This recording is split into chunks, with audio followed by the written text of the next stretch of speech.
નમસ્કાર વિદ્યાર્થી મિત્રો, એ લર્નિંગ પ્રોગ્રામમાં શ્રી એસએન વિદ્યાલય પરિવાર તરફથી આપનું હાર્દિક સ્વાગત છે। તો મિત્રો, લાસ્ટ ટાઈમ આપણે સમઘન અને લંબઘન વિશે જોયું હતું અને 13.1 તથા ઉદાહરણ 1 પૂર્ણ કરેલ હતું। તો આજે શરૂ કરીએ ઉદાહરણ નંબર 2। શું રકમ છે પહેલા તો જોઈ લઈએ કે વ્યવસ્થિત રકમ સમજી લેજો કે હમીદ તેના ઘર માટે સમઘન આકારની ઢાંકણ સાથેની પાણીની ટાંકી બનાવે છે। ચલો ભાઈ, હમીદ કરીને કોઈ વ્યક્તિ છે, ઈ એના ઘર માટે સમઘન આકારની શું બનાવે છે? ટાંકી। સમઘન એટલે 6 બાજુ હશે, 6 એ 6 ચોરસ હશે, તો એટલે કે 6 ભાગ હશે, 4 આમ દિવાલોના, ઉપર મથાળું, નીચે તળિયું, અને બધાય કેવા હશે? ચોરસ, કારણ કે ટાંકી કેવી બનાવે છે? સમઘન પાણીની ટાંકી બનાવે છે। હવે તેની બહારની ધાર 1.5 મીટર લાંબી છે, એટલે કે તમને સમઘનની લંબાઈ આપી દીધી છે। ધારની લંબાઈ કેટલી છે? 1.5 મીટર લાંબી છે। આગળ વાંચીએ। હવે શું કરવા માંગે છે? તે તળિયા સિવાયના ટાંકીના બહારના ભાગમાં 25 સેમી લંબાઈ વાળી ચોરસ લાદી લગાવે છે। હવે જો અમિત શું કરે છે? તે તળિયા સિવાયના ટાંકીના બહારના ભાગમાં, એટલે તળિયું નહીં, તળિયાનો ભાગ નહીં, બાકીનો ભાગ વધ્યો કયો? તો કે 4 એ 4 બહારના ભાગ, દિવાલો વાળા બહારના ભાગ અને ઉપર મથાળું, ટોટલ 5 ભાગ વધ્યા। તો એ 5 ભાગમાં 25 સેમી લંબાઈ વાળી શું લગાડે છે? ચોરસ લાદી લગાડે છે। તો લાદીના પ્રત્યેક ડઝન, એટલે કે એક ડઝનના 360 રૂપિયા લેખે કરેલ ખર્ચ શોધો। એટલે કે 12 લાદી લગાડવાનો ખર્ચ કેટલો છે? 360 રૂપિયા। તો કુલ ખર્ચ આપણે મેળવવાનો છે કે ચલો ભાઈ, એને ટાંકીની 4 દિવાલોમાં અને ઉપર તળિયા સિવાયનો ભાગ, એટલે મથાળું અને 4 દિવાલો, એમાં એને શું લગાવી? ચોરસ લાદી લગાડી। તો એ લાદી લગાડવાનો કુલ ખર્ચ આપણે મેળવવાનો છે। તો પહેલા તો આપણને શું ખબર હોય કે એને ટોટલ કેટલી લાદી લગાડી, એને ટોટલ કેટલી લાદી લગાડી। તો આપણે પહેલા તો લાદીની સંખ્યા મેળવવી પડે મિત્રો, પછી આગળ દાખલો થાય, બરોબર? ચલો, ખબર પડી ગઈ ને અમિતને શું કરવાનું છે? ફરીવાર કે અમિતે એના ઘર માટે સમઘન આકારની ટાંકી બનાવી। હવે ઈ ટાંકીમાં તળિયા સિવાયના ભાગમાં એને લાદી લગાડી ચોરસ। તો તળિયું ગણવાનું નહીં સમઘનમાં, તો કયો ભાગ વધે? 4 દિવાલો આવે અને એક મથાળું વધે, તળિયું કાઢી નાખવાનું છે, એ આપણે ગણતરીમાં લેવાનું નથી। એટલે ટોટલ ભાગ કેટલા થયા મિત્રો? 5 ભાગ થયા। તમે એક વિચારો, બોક્સ છે એમાંથી તળિયું નથી, તો કેટલા ભાગ વધે? 4 એ 4 દિવાલો વધે ને એક ઉપરનું મથાળું વધે। તો એવી રીતે 5 ભાગમાં આપણે ચોરસ લાદી લગાડવી છે। તો એનો 12 લાદીનો ખર્ચ 360 રૂપિયા હોય, તો કુલ ખર્ચ કેટલો થશે? તો પહેલા તો આપણને શું ખબર હોય છે? ટોટલ કેટલી લાદી લગાડવાની છે। તો ચલો, આપણે લાદીની સંખ્યા મેળવવી છે, તો શું કરશું? તો સૌથી પહેલા તો આપણે જે ટાંકીમાં લાદી લગાડવાની છે ને, એ ભાગનું ક્ષેત્રફળ મેળવી દઈએ। ચલો જોઈએ, દાખલો તમે જોશો એટલે વધારે આવશે, આઈડિયા તમને આવશે। તો સૌથી પહેલા તો ચલો, બહારની ધાર, એટલે કે સમઘન ટાંકીની બહારની ધાર 1.5 મીટર છે। તો લખું છું કે સમઘન ટાંકીની ધાર એટલે લંબાઈ કેટલી છે? 1.5 મીટર। પરંતુ જો જે લાદી લગાડવાની છે ચોરસ, ઈ સેમીમાં માપ છે। તો ચલો, આપણે મીટરને શેમાં ફેરવી દઈશું? સેમીમાં। તો ચલો, મીટરને સેમીમાં ફેરવવું છે તો 100 વડે શું કરવો પડશે? ગુણવા પડશે। તો કે 1.5 ઈ રફમાં કામ કરી દેવાનું કે ચલો ભાઈ 1.5 ગુણ્યા કેટલા કરો? 100। તો ચલો, અહીંયા 1.5 છે તો એના 15/10 લખાય, તો 1 0 0 કેન્સલ, તો 15 ગુણ્યા 10 એટલે કેટલું થશે? 150 સેમી। ડાયરેક્ટ લખી દઉં છું। તો મીટરને શેમાં ફેરવી દીધું મેં? સેમીમાં। ધાર કેટલી થશે? 150 સેમી. ખબર પડી ને મીટર ને સેમી માં ફેરવવું છે તો 100 વડે ગુણવાના. તો 1.5 હતા તો એને 15/10 એને ગુણ્યા 100 0 0 ઉડ્યો એટલે 15 × 10 એટલે 150. આ તો સાવ સહેલું છે, આવડવું જોઈએ. અને સેમી ને મીટર માં ફેરવે તો ભાગ્યા 100 કરવાના. બરોબર? ચલો આગળ વધીએ. તો ટાંકીની ધાર આપી દીધી છે L બરાબર 150 સેમી. તો હું લખું છું ટાંકીમાં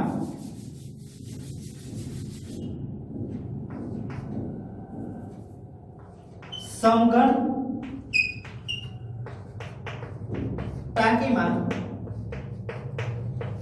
લાદી લગાડવા માટેનું જરૂરી ક્ષેત્રફળ. ચલો મેં શું લખ્યું વાક્ય સમજો કે સમઘન ટાંકી છે એમાં લાદી લગાડવા માટે જરૂરી ક્ષેત્રફળ. ટોટલ કેટલી જગ્યાએ લાદી લગાડવાની છે? 5 જગ્યાએ. તળિયા સિવાય બધે લગાડવાની છે. તો ટોટલ આવે 6 ચોરસ આવે. એક સામે આ સાઈડ સામે એટલે કે ચારે દિવાલો આવે, તળિયું આવે, મથાળું આવે. તો તળિયામાં લગાડવા નથી એટલે ટોટલ કેટલા વધ્યા? 5 ભાગ. એટલે કે 5 ચોરસ વધ્યા. તો 5 એ 5 ચોરસનું ક્ષેત્રફળ એટલે કે 5L નો વર્ગ એવું થાય કે ન થાય મિત્રો? 5L નો વર્ગ. કારણ કે 5 ભાગે જો 4 દિવાલો અને એક મથાળું આ બધે મારે લાદી લગાડવી છે બહારના ભાગમાં. તો એક ભાગ એટલે કોઈ પણ એક દિવાલ લઈ લો તો એ ચોરસ છે કારણ કે સમઘન છે. તો એનું ક્ષેત્રફળ શું થાય? ચોરસનું બાજુનો વર્ગ એવું શીખવાડ્યું હતું એટલે કે L નો વર્ગ. તો એવું કેટલી વાર બન્યું? 4 દિવાલમાં એટલે 4 વખત L નો વર્ગ અને ઉપરનું મથાળું એટલે 5મી વખત L નો વર્ગ. એટલે ટોટલ 5L નો વર્ગ આટલી જગ્યાએ મારે લાદી લગાડવી છે. તો 5 એમ નામ. ચલો L નો વર્ગ. L એટલે કેટલા છે? 150 અને એનો વર્ગ છે એટલે 150 ગુણ્યા 150 સેમી નો વર્ગ. ઓકે? ચલો આનો ગુણાકાર કરતો નથી, આમ નામ રહેવા દઉં છું. કેમ ઈ તમને છેલ્લે ખબર પડી જશે. તો મારે આટલા ભાગમાં શું લગાડવી છે? લાદી લગાડવી છે. મેં લાદી કેટલામાં લગાડવી છે? ટાંકીના કેટલા ભાગમાં? ઈ મેળવી દીધું કે ભાઈ મારે આટલા ભાગમાં લાદી લગાડવી છે. હવે શું કરશો? લાદીનું ક્ષેત્રફળ મેળવી દો. ચલો બીજા નંબર ઉપર ચોરસ લાદીનું ક્ષેત્રફળ. ચલો ચોરસનું ક્ષેત્રફળ એટલે શું થાય મિત્રો? બાજુનો વર્ગ. શું થાય? બાજુનો વર્ગ. તો ચલો જે ચોરસ લાદી છે એ કેટલી લંબાઈની છે? 25 સેમીની છે. તો એની બાજુ 25 સેમીની છે એટલે કે 25 નો વર્ગ એટલે કે 25 ગુણ્યા 25 સેમીમાં છે તેથી સેમીનો વર્ગ. ઓકે? હવે યાદ કરો ઉદાહરણ 1 માં મેં તમને એક ઉદાહરણ આપ્યું હતું ચોકલેટ વાળું કે કુલ ઉપર રૂપિયા અને નીચે એક ચોકલેટનો ભાવ એટલે તમને શું મળતી હતી? ચોકલેટની સંખ્યા મળતી હતી. યાદ છે ને કે ચોકલેટની કેટલી સંખ્યા છે અને કેટલા નંગ આવશે એ મેળવવું હોય તો ઉપર શું કરતા હતા? કુલ કેટલા રૂપિયા છે અને નીચે એક ચોકલેટની કિંમત. તો અહીંયા આપણે એવું જ કરશું કે લાદીની સંખ્યા શોધવી છે તો લખીએ આપણે કે ભાઈ લાદીની સંખ્યા બરાબર અંશમાં આવશે લાદી લગાડવા માટેનું ક્ષેત્રફળ એટલે કે કુલ ક્ષેત્રફળ કેટલી જગ્યાએ લાદી લગાડવી છે અને નીચે એક ચોરસ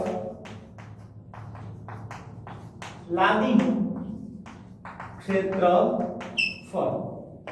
ચલો લાદી લગાડવા માટેનું ક્ષેત્રફળ એટલે કે લાદી આપણે ટોટલ કેટલી જગ્યાએ લગાડવાની છે આખી ટાંકીમાં? તો કે 5 ગુણ્યા 150 ગુણ્યા 150 સેમી સ્ક્વેર જેટલી જગ્યામાં. તો ઉપર લખીએ 5 ગુણ્યા 150 ગુણ્યા 150 છેદમાં એક લાદીનું ક્ષેત્રફળ 25 ગુણ્યા 25. ચલો છેદ ઉડાડીએ. 25 છક 150 25 છક 150. તો જો આ રીતે છેદ ઈઝીલી ઉડતા હતા એટલે મેં આને એમ નામ રહેવા દીધું, બેનો ગુણાકાર કર્યો નહીં. ચલો સાદુરૂપ આપીએ. 6 પંચાને 30 અને 6 તરી 18. તો લાદીની સંખ્યા મળી ગઈ મિત્રો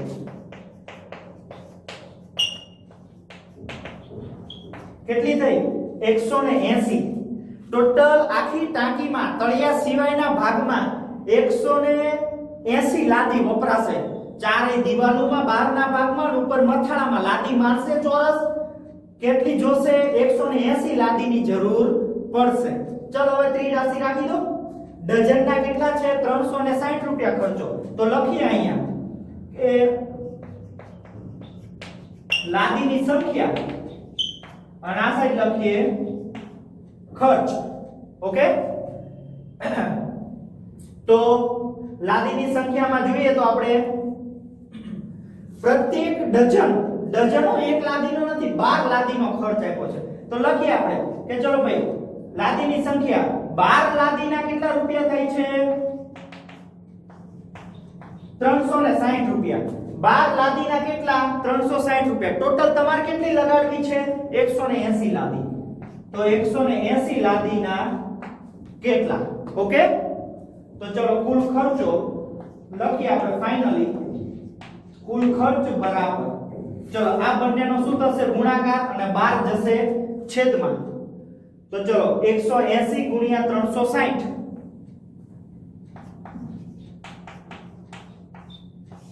આ બંનેનો ગુણાકાર 12 ક્યાં જાય છેદમાં તો સાદુરૂપ આપીએ અહીંયા 12 તરીને 36 તો વધશે શું 18 તરીને 54 0 લગાડી દો અને રૂપિયા 5400 રૂપિયા છે મિત્રો ટોટલ ખર્ચો થશે બરોબર છે તો આ હતો તમારું ઉદાહરણ નંબર 2 અઘરું નહોતું જો તમે પ્રેક્ટિકલ રીતે વિચારશો તો આવડી જશે ફરીવાર એકવાર ચલો ફટાફટ રિપીટ કરી દઉં છું કે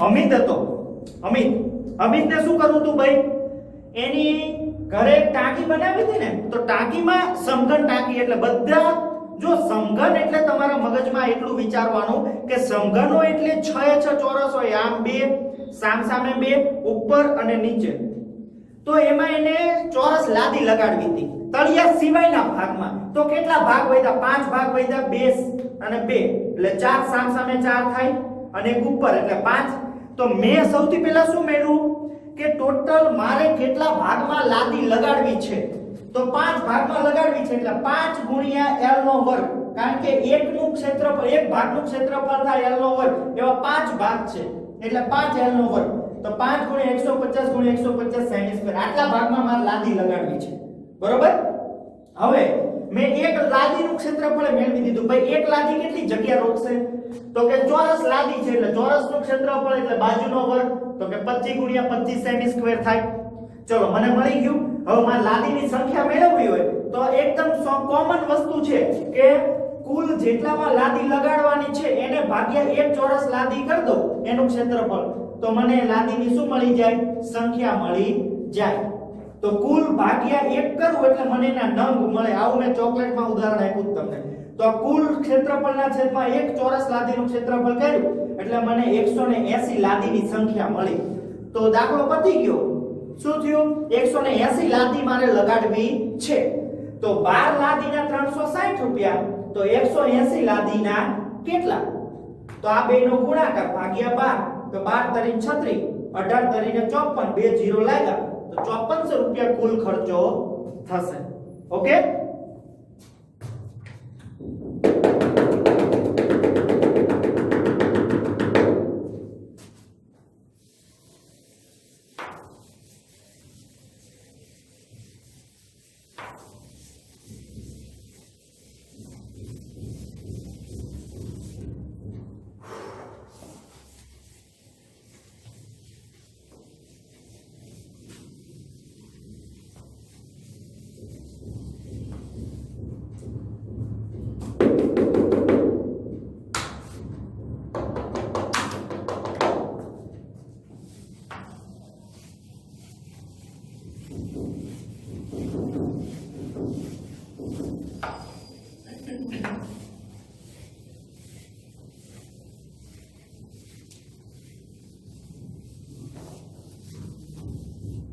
ચલો અહીંયા મિત્રો આપણે સમઘન અને લંબઘનનો 13.1 ના 5 દાખલા હતા. ઉદાહરણ 1 અને 2 હતું જે પૂર્ણ થાય છે. બરોબર. હવે બીજો ભાગ આવશે સમઘન અને લંબઘન પછી બીજો ભાગ જેને કહેશું આપણે નળાકાર. ચલો નળાકાર વિશે જોશું. હવે પહેલું હતું સમઘન અને લંબઘન. સેકન્ડ નંબર ઉપર ભણશું આપણે નળાકાર. તમને એમ થાય નળાકાર એટલે શું, એનો આકાર કેવો હોય, તો તમે બધા જોયું જ હશે. આપણા ઘરે પાણી ભરવાનું જે ટીપડું કહીએ ને આપણે, એ હોય છે કેવું હોય છે, નળાકાર આકારનું હોય છે. ઉપર આમ ગોળ હોય સર્કલ, નીચે સર્કલ હોય અને આમ ભાગ હોય. બરોબર છે. તો આકૃતિ દોરો એટલે તમને વધારે આઈડિયા આવશે નળાકારનો આકાર કેવો હોય.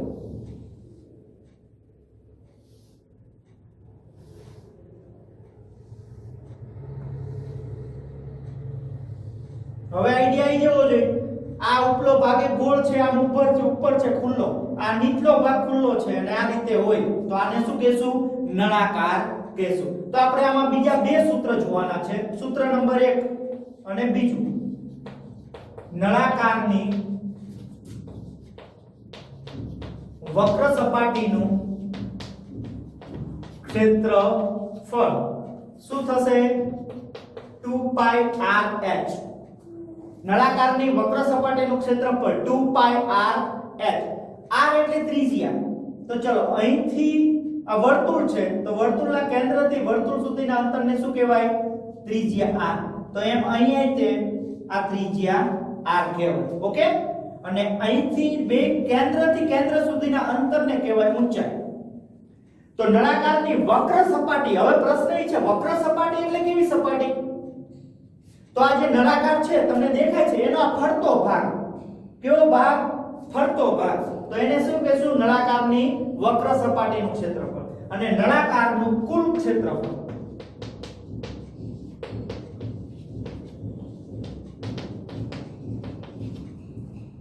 એનું સૂત્ર થશે 2πr કૌંસમાં r વત્તા h. હું તમને બે સૂત્ર કઈ રીતે બને છે એ પણ સમજાવું છું એટલે તમને કાયમી માટે યાદ રહે. 2π નળાકારનું કુલમાં શું વસ્તુ આવશે એ તમને ડિટેલમાં કહું છું. તો એનું ખાલી સૂત્ર સમજી લો ખાલી કે કુલ ક્ષેત્રફળ એટલે 2πr r વત્તા h. r એટલે ત્રિજ્યા, h એટલે ઊંચાઈ. હવે બીજી વસ્તુ કહી દઉં, નળાકારની વક્ર સપાટીનું ક્ષેત્રફળ આની જગ્યાએ હું બીજું કંઈ કે લખી શકું છું. શું લખી શકું છું? તો કે d પાઈ h. તમને એમ થાય d પાઈ h કઈ રીતે લખી શકો સાહેબ તમે? તો આપણને ખબર છે કે વ્યાસ એટલે શું કહેવાય, 2 ગુણ્યા ત્રિજ્યા કહેવાય. d વ્યાસ, વ્યાસ એટલે 2 ગુણ્યા ત્રિજ્યા. તો બગડો અને r એની જગ્યાએ શું લખી શકો, d. તો અહીંયા 2 અને r છે એની જગ્યાએ લખ્યા d, પાઈ અને h એમ નામ. ઓકે. બે વસ્તુ એક જ થાય. ચલો હવે સૂત્ર સમજીએ એટલે મજા આવશે આપણને. કે નળાકાર પહેલા તો બને કઈ રીતે, નળાકાર બને કઈ રીતે. તમારી પાસે ધારો કે આવી રીતે એક લંબચોરસ છે. એક શું છે, લંબચોરસ છે. આ એની લંબાઈ છે, આ એની પહોળાઈ છે. ઓકે. હું તમને ઉદાહરણ સાથે સમજાવું કે મારી પાસે આ રહ્યું લંબચોરસ જો છે, આ લંબાઈ છે અને આ શું છે, પહોળાઈ. ઓકે. આવું લંબચોરસ છે. હવે આ લંબચોરસને હું આ રીતે રાઉન્ડ કરી દઉં છું. જુઓ મિત્રો, મેં આમ શું કર્યું, વાળી દીધું. તો શું બની ગયો આ આકાર? જુઓ તમે જોઈ શકો છો આ આકાર કેવો થશે, વાળી દીધું તો નળાકાર થઈ ગયો. શું થઈ ગયો? નળાકાર. તો આ લંબચોરસને વાળું નળાકાર થાય છે. તો લંબચોરસનું ક્ષેત્રફળ શું થાય? લંબાઈ ગુણ્યા પહોળાઈ. હવે જુઓ મિત્રો ખાસ જોજો, આ જે આમ પેલા સીધું હતું લંબચોરસ, હવે આ લંબાઈ હતી, આ લંબાઈ હતી. શું હતી? લંબાઈ. તો આમ વાળું તો લંબાઈ શું થઈ જશે? જો તો મેં ગોળ વાળ્યું તો આ લંબાઈ ફરતી ફરતી શું થઈ ગઈ, આમ સર્કલ થઈ ગયું, સર્કલ. તો આ સર્કલની પરિમિતિ શું થશે? 2πr. એટલે કે વર્તુળનો પરિઘ આ થશે 2πr. r એવું ભણી ચૂક્યા છીએ. તો લંબાઈ શું 2πr થઈ ગઈ. અને મિત્રો આ ઊભી હતી ઈ શું હતી? પહોળાઈ. તો આમ કરતા મેં વાળ્યું તો આ ઊભી હતી ઈ શું થઈ ગઈ? પહોળાઈ. તો એની જગ્યાએ આ શું બની જાય? આમ ઊંચાઈ થઈ જાય. તો પહોળાઈ એટલે ઊંચાઈ થઈ જાય. તો કે 2πr f શું થઈ ગયું? નળાકારની વક્ર સપાટીનું ક્ષેત્રફળ. ઓકે, વક્ર સપાટી નળાકારની એટલે આ ફરતો ભાગ નળાકારનો આમ. તો એને શું કહેવાય? વક્ર સપાટી. બહારનો ભાગ એટલે બહારની વક્ર સપાટી, અંદરનો ભાગ લઈ લો આ તો અંદરની વક્ર સપાટી. ઓકે, હવે એનું કુલ ક્ષેત્રફળ કઈ રીતે બને? કુલમાં કઈ કઈ વસ્તુ આવે મિત્રો નળાકારની કુલ વક્ર સપાટીમાં? તો એ વખતે નળાકાર છે આ રીતે, તો એનો ઉપલો ભાગ બંધ હોય અને નીચલો ભાગ કેવો હોય? બંધ. તો નીચલો ભાગ કેવો છે? વર્તુળ છે. તો આનું ક્ષેત્રફળ શું થાય? વર્તુળનું ક્ષેત્રફળ πr² થાય. અહીંયા વર્તુળનું ક્ષેત્રફળ શું થાય? πr². અને આ વક્ર સપાટી ટોટલ 3 ભાગ આવે. વક્ર સપાટી, ચલો કુલ ક્ષેત્રફળ જોજો. એમાં આવશે કુલમાં વક્ર સપાટી એટલે 2πr ફરતો ભાગ આવી ગયો. ચલો ઉપરનું વર્તુળ એટલે πr² અને નીચેનું વર્તુળનું ક્ષેત્રફળ એટલે પાછું πr². કુલમાં આટલી વસ્તુ આવે. તો ચલો સાદું આપીએ. 2πr πr² બે વખત છે એટલે 2πr². ચલો 2π અને r, 2π અને r કોમન કાઢો તો અહીંયા h વધે વત્તા અહીંયા શું વધે? r નો વર્ગ છે એમાંથી એક r નીકળી ગયો તો એક r વધે તો 2πr r વત્તા h સૂત્ર થઈ ગયું. ખ્યાલ આવી ગયો બધાને કઈ રીતે બને છે સૂત્ર? બરોબર, બેમાંથી 2πr કોમન કાઢ્યા છે એટલે r વત્તા h વધ્યો. જો એકદમ સિમ્પલ હતું, કઈ અઘરું નહોતું. આ સમજવા માટે છે, બાકી ગોખીને સૂત્ર તૈયાર થાય જ છે પણ એમ ના કરાય. જો સમજેલા હોય તો વધારે આઈડિયા આવે કે આ જે લંબચોરસ હતું ને એને આમ તમે વાળી દો. આ જે લંબચોરસ ને એને આમ વાળી દો એટલે શું થશે? આમ સર્કલ થઈ જશે. એટલે આ લંબાઈ છે ને એ આમ સર્કલ થઈ જશે. એટલે કે એની પરિમિતિ શું થશે? 2πr. આમ ફરતો ભાગ આખો એટલે 2πr. તો લંબાઈ 2πr થઈ જશે.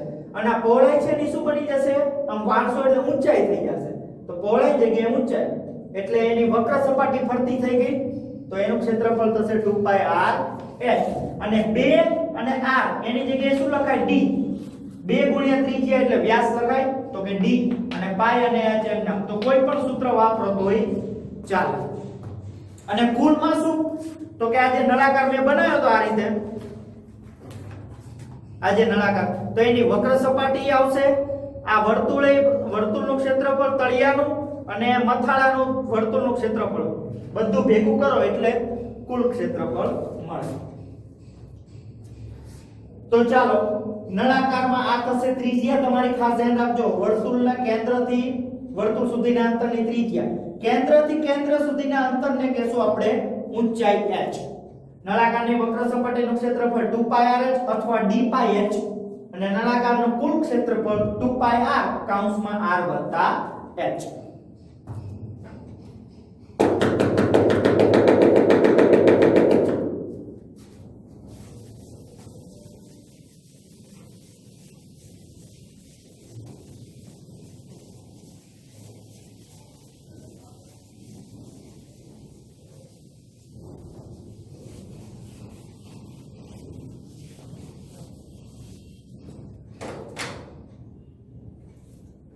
चलो જોઈએ આપણે દાખલાઓ.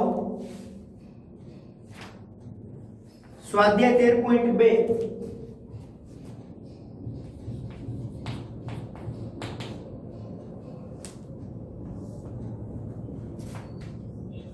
પહેલો દાખલો.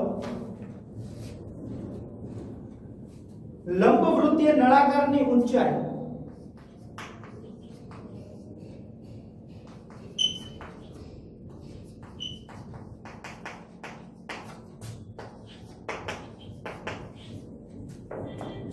સેમી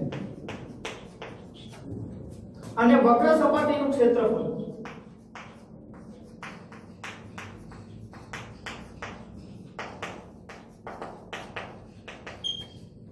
88 સેમી સ્ક્વેર છે.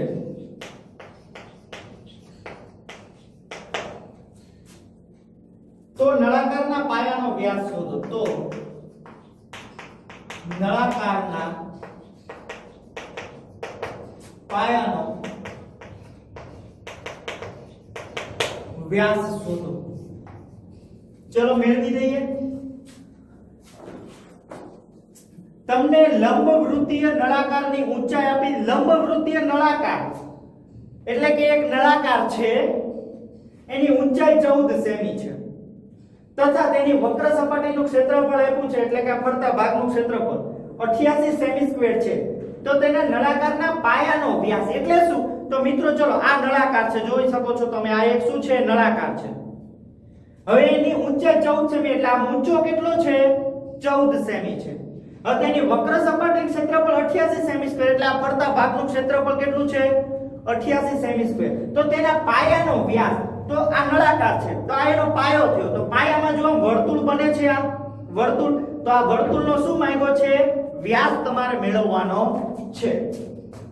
એટલે કે નળાકારમાં જે નીચે સર્કલ બને ને એનો વ્યાસ તમારે મેળવવાનો છે. ચલો મેળવી દઈએ. કાઈ જ નથી દાખલામાં. તો કે નળાકારની ઊંચાઈ 14 સેમી. તો આપણે જે આપ્યું છે લખી દઈએ કે h બરાબર શું આપ્યું છે? 14 સેમી. પછી બીજું શું આપ્યું છે? વક્ર સપાટીનું ક્ષેત્રફળ આપ્યું છે. તો લખીએ આપણે કે નળાકારની વક્ર સપાટીનું ક્ષેત્રફળ બરાબર 88 સેમી સ્ક્વેર આવું આપ્યું છે. તો તેનો વ્યાસ શોધો. વ્યાસ એટલે શું? d. વ્યાસ એટલે d આપણે મેળવવાનો છે. ઓકે, તો ચલો મેં શું કર્યું? સૌથી પહેલા તો જે વસ્તુ આપી છે એ લખી છે અને જે મેળવવાનું છે એ ક્વેશ્ચન માર્ક કર્યો છે. એક નળાકાર છે, નળાકારની ઊંચાઈ 14 સેમી, વક્ર સપાટીનું ક્ષેત્રફળ 28 સેમી સ્ક્વેર, તો તેનો વ્યાસ શોધો. બસ આટલું જ કીધું છે.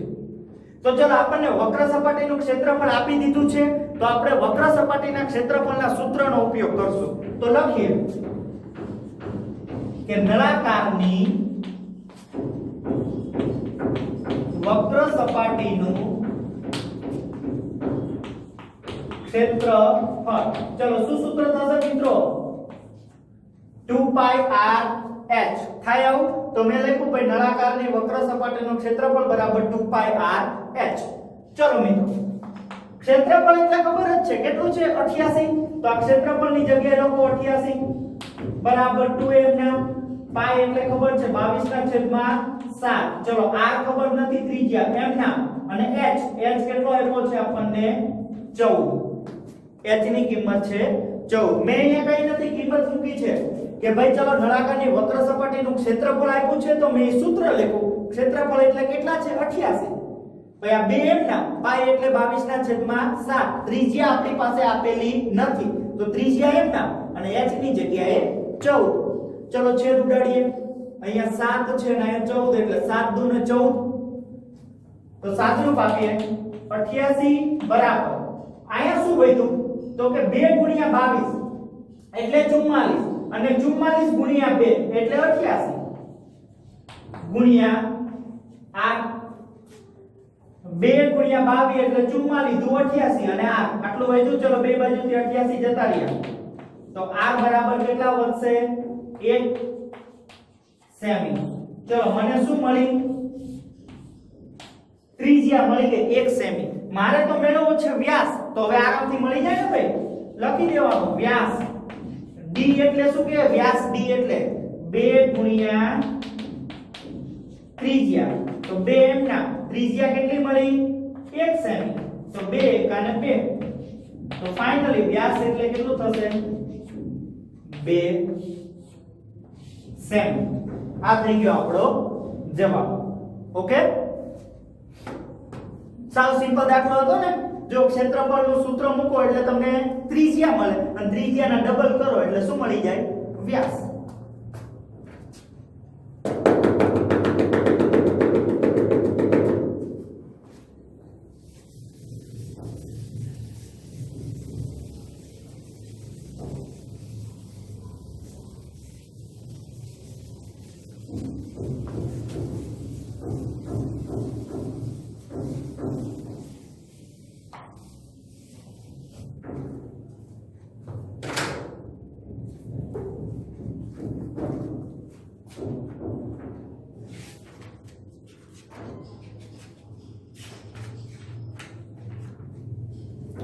ચલો બીજો દાખલો જોઈએ.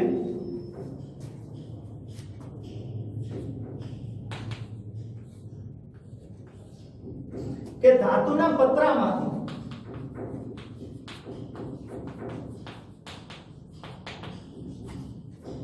એક મીટર ઊંચાઈ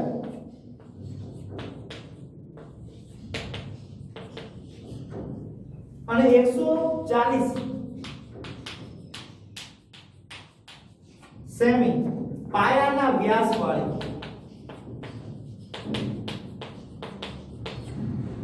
બંધ નળાકાર ટાંકી બનાવી છે.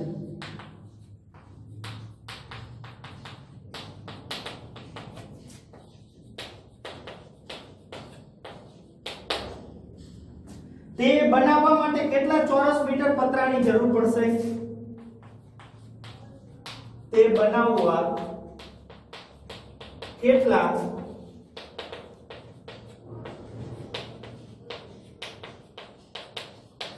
ચોરસ મીટર પતરાની જરૂર પડશે? ચલો જોઈએ. પહેલા તો રકમ સમજી લઈએ, પછી દાખલો ગણવાનો હંમેશા. તો કે તમને આપ્યું છે કે ધાતુના પતરામાંથી એક ધાતુનું પતરું છે, એમાંથી 1 મીટર ઊંચાઈ એટલે એમ 1 મીટર ઊંચું અને 140 સેમી પાયાનો વ્યાસ એવી બંધ નળાકાર ટાંકી બનાવી છે. ચલો બંધ નળાકાર ટાંકી તમે જોઈ જશે. બંધ એટલે શું? ઉપરનું ઢાંકણું બંધ હોય, નીચે તળિયું પણ પેક હોય, બે ભાગ કેવો હોય? બંધ હોય. અને વ્યાસ જો 1 મીટર ઊંચું હોય છે, ટાંકી કેવી હોય છે? 1 મીટર ઊંચી અને 140 સેમી વ્યાસ પાયાનો વ્યાસ એટલે શું? નીચલું જે નળાકાર છે આપણો, એમાં નીચલું જે સર્કલ છે એનું એક જગ્યાએથી બીજી જગ્યાએ અંતર માપો તો 140 સેમી થવું જોઈએ. એટલે વ્યાસ આપ્યો છે તમને નળાકારનો. તો આ પ્રકારની બંધ નળાકાર ટાંકી બનાવી છે તો કેટલા ચોરસ મીટર પતરાની જરૂર પડશે? તો કેટલી જરૂર પડે? જેટલું ટાંકીનું ક્ષેત્રફળ એટલું ચોરસ પતરું જોઈએ મારે. બરોબર છે? કારણ કે ચોરસ ટાંકી છે બની કેમાંથી? પતરામાંથી જ બની. એટલે ટાંકીનું ક્ષેત્રફળ મેળવી દો એટલે એટલું ચોરસ મીટર પતરું જોઈએ. તો ચાલો જોઈએ આપણે. 1 મીટર ઊંચાઈ એટલે h બરાબર શું થશે મિત્રો? 1 મીટર. ચલો અને 140 મીટર પાયાનો વ્યાસ. વ્યાસ આપ્યો છે 140 સેમી, સોરી. તો વ્યાસને કહેશું આપણે d. 140 સેમી છે. તો ચલો વ્યાસને આપણે સેમી છે એને શેમાં ફેરવી દઈએ? મીટરમાં ફેરવી દઈએ. અથવા તો એક કામ કરો, ચલો વ્યાસના અડધા કરો તો શું મળી જશે? ત્રિજ્યા. અને ત્રિજ્યા મળે પછી એને મીટરમાં ફેરવે, કારણ કે આપણે મીટરમાં જવાબ જોઈએ છે. અને ઊંચાઈ પણ શેમાં છે? મીટરમાં છે. ચલો વ્યાસ આપ્યો છે 140 સેમી, તો r કેટલો થશે? વ્યાસ ભાગ્યા 2. તો વ્યાસ છે 140 એને ભાગ્યા 2 એટલે 70 સેમી. તો ચલો 70 સેમી છે અને ઊંચાઈ મીટરમાં છે, તો સેમી ને મીટરમાં ફેરવવું હોય તો 70 ભાગ્યા કેટલા કરવા પડશે? 100. ચલો 0 0 કેન્સલ, તો 7/10 એટલે 0.7 મીટર થયું. ત્રિજ્યા કેટલી થશે? 0.7 મીટર. ચલો h ખબર છે, r ખબર છે, તો બંધ નળાકાર ટાંકીનું ક્ષેત્રફળ મળી જાય કે ન મળી જાય? તો લખીએ કે બંધ નળાકાર ટાંકીનું કુલ ક્ષેત્રફળ. જો અહીંયા બંધ ટાંકી છે એટલે કે ટાંકીનું કુલ ક્ષેત્રફળ મેળવવું પડશે. એટલે કે નળાકારનું કુલ ક્ષેત્રફળ શું સૂત્ર છે? 2πr કૌંસમાં r વત્તા h. ચલો 2m ના પાઈ એટલે 22/7. ત્રિજ્યા કેટલી મળી? 0.7 મીટર. તો કે 0.7 કૌંસમાં r એટલે કે 0.7 વત્તા h, h એટલે 1. ચલો સાદરૂપ આપીએ 2 × 22 એટલે 44 છેદમાં 7 એમ ના. અહીંયા 0.7 છે તેને આવું લખી શકું 7/10 1 પોઈન્ટ ખસું એટલે. અને કૌંસની અંદર 0.7 વત્તા 1 એટલે 1.7 થાય આવું. ચલો સાદરૂપ આપીએ, આ 7 7 કેન્સલ, તો વધશે શું મારી પાસે? 44. ગુણ્યા 1.7 એને હું 17 કરી દઉં છું તો છેદમાં 10 લખાય અને આ 10 તો હતા જ. ચલો 44 ગુણ્યા 17 કરી દઈએ.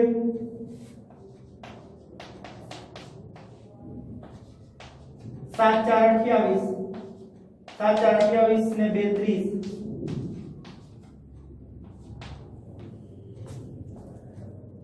748 બે શૂન્ય છે 2 પોઈન્ટ કાપી દો metre square. Okay 7.48 metre square જેટલા પતરાની શું પડશે જરૂર પડશે. લખીએ આપણે તો આથી ટાંકી બનાવવા માટે 7.48 મીટર સ્ક્વેર ચોરસ પતરાની જરૂર પડશે. ઓકે ચલો ફટાફટ એકવાર આપણે દાખલો આખો રિવીઝન કરી લઈએ એટલે કે જોઈ લઈએ કે મારે શું બનાવવી છે. એક ચોરસ પતરું છે એને વ્યવસ્થિત આમ વાળીને નળાકાર ટાંકી બનાવવી છે બંધ નળાકાર. તો એની ઊંચાઈ આપી છે 1 મીટર. ટાંકી જે બનાવવાની છે ને એનો વ્યાસ આપ્યો છે 140 સેમી. તો વ્યાસના અડધા કરું એટલે મને શું મળે ત્રિજ્યા. તો વ્યાસ એટલે 140 ભાગ્યા 2 એટલે 70 પણ વ્યાસ સેમીમાં છે એટલે 70 સેમી ગણાય. તો 70 સેમી મને શું મળી ત્રિજ્યા પણ મારે મીટરમાં ફેરવવી છે તો ભાગ્યા 100 એટલે કે 0.7 મીટર. ચલો ત્રિજ્યા મળી ગઈ ઊંચાઈ મળી ગઈ તો ટાંકીની જેટલું ટાંકીનું ક્ષેત્રફળ એટલા ચોરસ મીટર પતરાની જરૂર પડશે. તો મેં લખ્યું બંધ નળાકાર ટાંકીનું કુલ ક્ષેત્રફળ 2πr કૌંસમાં r વત્તા h. કિંમત રાખી છે 2m ના π એટલે 22/7 r એટલે 0.7 અહીંયા 0.7 વત્તા h એટલે 1. તો આ બેનો સરવાળો 1.7. અહીંયા મેં શું કર્યું 22 દુ 44 7 એમ નામ રાખ્યા નીચે. અહીંયા પોઈન્ટ કાઢ્યો એટલે 7/10 લખાય. આ 7 7 ઉડ્યા. હવે 44 એમ નામ અંશમાં આ 1.7 હતા ત્યાં 17 લખું તો છેદમાં 1 પોઈન્ટ ખસ્યો એટલે 10 લખાય અને 1 તો છેદમાં 10 હતા જ. તો ઉપર આ બેનો ગુણાકાર કર્યો 44 ગુણ્યા 17 એટલે 748 અને બે શૂન્ય હતા નીચે તો 2 પોઈન્ટ કાપી દો મીટર સ્ક્વેર. તો આટલા ચોરસ મીટર પતરાની જરૂર પડશે. ઓકે તો વ્યવસ્થિત દાખલો તમારી રીતે સમજજો પ્રેક્ટિસ કરશો તો આવડી જશે. કાઈ અઘરું છે નહીં બરોબર. અને આ ચેપ્ટર ફરજિયાત આવડવું જોઈએ 10મા માં ઉપયોગી છે. Okay thank you.